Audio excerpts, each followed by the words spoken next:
You bought it and the feeling already faded. The thrill barely outlived your front door step. You stood holding it, waiting for the spark. It flickered, then slipped through your fingers. The unboxing thrill barely survived the drive home. By morning, it looked like furniture you owned. You're not broken for noticing this pattern. You run on a track designed to keep moving beneath you. Something inside whispers the next purchase will land different. It promises a feeling that never seems to arrive. By the end, you will see the machine. Once seen, you can quietly choose to step off. Think about the last thing you really wanted. The watch, jacket, or gadget you researched for weeks.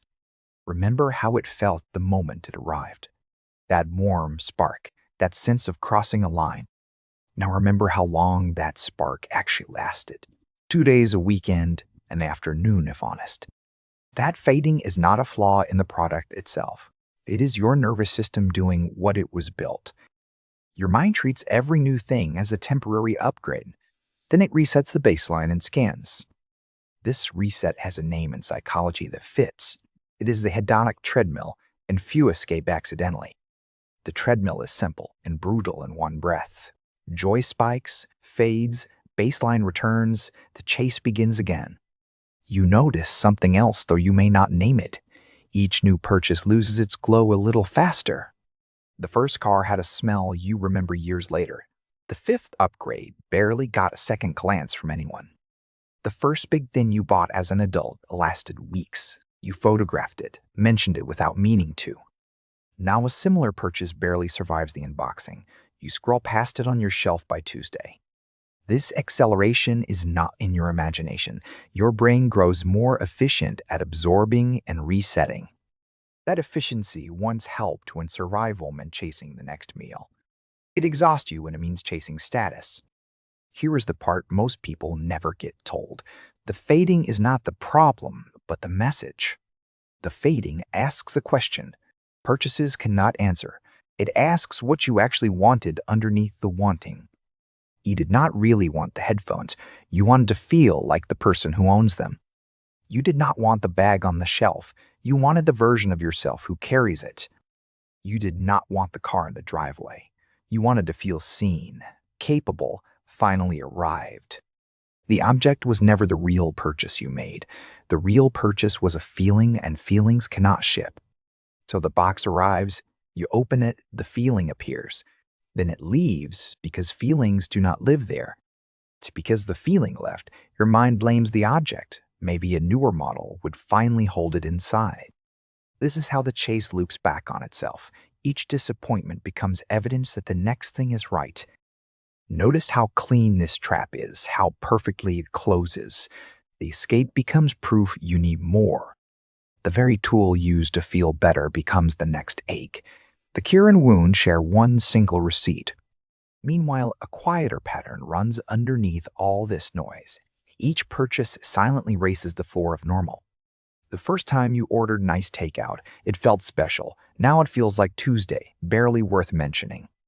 The first business class flight rearranged how you understood travel. Now economy feels like a punishment you should not bear.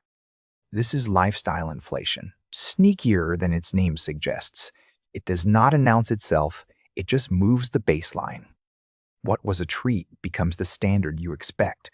What was standard becomes something you barely tolerate now. The coffee you once savored on Sundays is now a weekday default. The vacation you bragged about became a baseline. So your income grows, your possessions grow, your options grow wider. The feeling of being ahead stays exactly where before. A raise lands, and the budget expands to absorb it. Within months, the new number feels like the old. You earn double what you did 5 years ago. The same low hum of behindness follows every paycheck. That hum is not lying, and it is not your fault. It is the predictable result of a climbing baseline. Pause here a moment and ask yourself something honest. What was the last purchase that held its joy? Sit with that a second before reading further. Notice what came to mind and what did not. If something is forming, share in the comments. Your honest sentence might be what frees someone today. Someone reading now is staring at a cart full of things. Your words might gently slow their finger today. Let us go deeper into why the chase has grip. Understanding why is how you loosen its hold. The chase is not about objects and not really about money. The chase is belonging dressed up in a receipt. Humans are wired to read each other for status signals. We scan clothes, cars, homes, vacations, watches, posture, ease. We do this automatically, often without even noticing the scanning. We know, deep down, others are scanning us back. So buying becomes a quiet way of speaking to the scanning.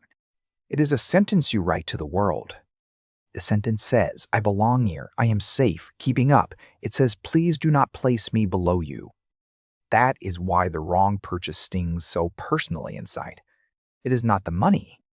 It is the sentence failing. That is why the right purchase can feel briefly euphoric too. For a moment, the room finally reads you correctly. But rooms move on, and the sentence must be written again. So you reach for the next thing, and next. The scarf is last season. The phone one model behind. The signal you sent in March is already outdated. There is another driver running beneath the belonging one quietly. It is comparison, amplified beyond anything humans evolved for. Your grandparents compared themselves to maybe 30 neighbors total.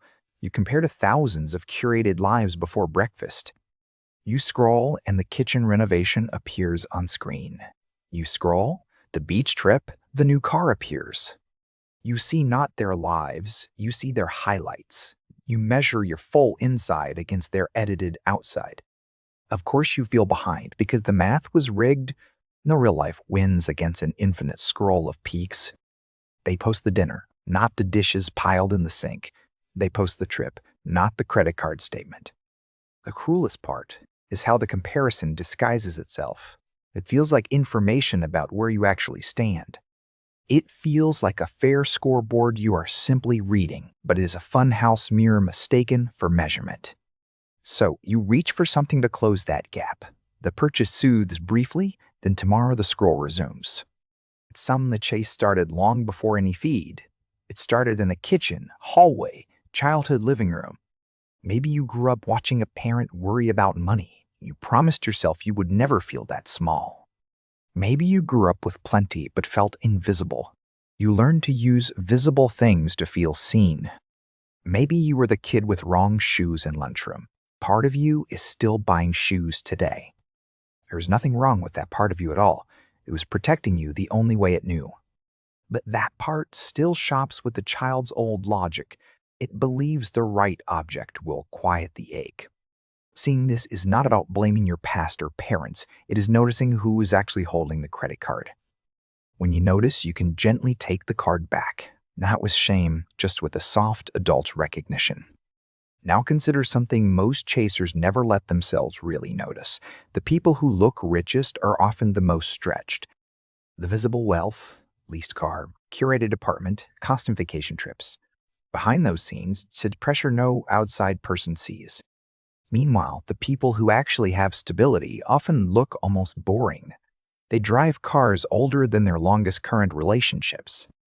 They wear the same jacket for years without any apparent shame. They book the modest room and never mention it. They are not performing wealth because they stopped buying belonging. Somewhere along the way, they stepped off the treadmill. You see them once you know what to look for. They are the calm ones in rooms of performance. They are not richer than you in some hidden way. They stopped paying the invisible tax the chase charges. That tax is not only money, and this matters. It is attention, energy, presence, peace, sleep, real time. Every chase costs a piece of aliveness, paid quietly. Hours researching, comparing, regretting, justifying, hiding, recovering, doing again. Imagine adding that quiet drain up across one full year, then imagine adding it up across a whole decade. That is the real price tag, never on any receipt. It appears only in the you that never existed. So how do you step off without feeling like falling behind? Slowly, gently, by changing what you are actually measuring. The treadmill measures you against an outside that keeps moving. Stepping off means choosing an inside measurement that holds. Try this shift next time wanting rises sharply in you. Ask what feeling you are really shopping for underneath. Name it out loud if you can, quietly to yourself. Belonging, safety, calm, respect, the sense of being enough. Then ask if anything besides a purchase could touch it. A call, walk, meal, a real conversation. You are not forbidding the purchase, not at all. You are letting the feeling be seen before swiping. Sometimes you still buy the thing, and that is fine, but you buy it as a person, not chase. And sometimes the wanting will soften on its own. Because being seen by yourself was what it wanted. Another gentle shift is noticing what already crossed your finish. The kitchen you once dreamed of, you stand inside. The job your younger self would have cried over, you hold. The body, the city, the freedoms you prayed for. The treadmill deletes arrivals the moment you reach them. Stepping off means putting those arrivals back into view. Not as a gratitude exercise, it feels like homework, just a practice of letting your life count inside. You do not have to want less to step off, only to want more honestly, with eyes open. Want the thing because you love it, not for the room. Want upgrades because they serve your real life. That distinction changes almost everything about how money feels. The same purchase from enough feels nothing like lack. One leaves a small, warm glow that actually lasts. The other leaves a hangover and a search bar. You will not get this perfect, and that is freedom. The treadmill resets daily, so does your noticing. You will catch yourself mid-scroll, mid-cart, mid-comparison, mid-justification, mid-swipe. Catching yourself gently is the entire practice again and again. Some days you will buy the thing and feel a sting. Other days you pause and feel a strange relief. Both are part of the same slow, honest learning curve. Neither one means you are failing at this work. Every time you notice, the treadmill loses a little grip. Every time you choose differently, the baseline stops climbing. Over time, those moments stack into something that feels almost foreign, a steady sense that this life is already real. Not a waiting room for the next purchase or promotion arriving. Not a draft of the version you will be. Just this one, with its ordinary coffee and ordinary evening light. Just this one, finally allowed to count as enough. If something here resonated, take one slow breath before moving. Let the recognition settle deeper than scrolling usually reaches inside. And tell me in the comments what your treadmill looks like. Naming it out loud is the first quiet step. If this gave you one honest moment of seeing yourself, subscribe. Turn on the bell so more conversations reach you.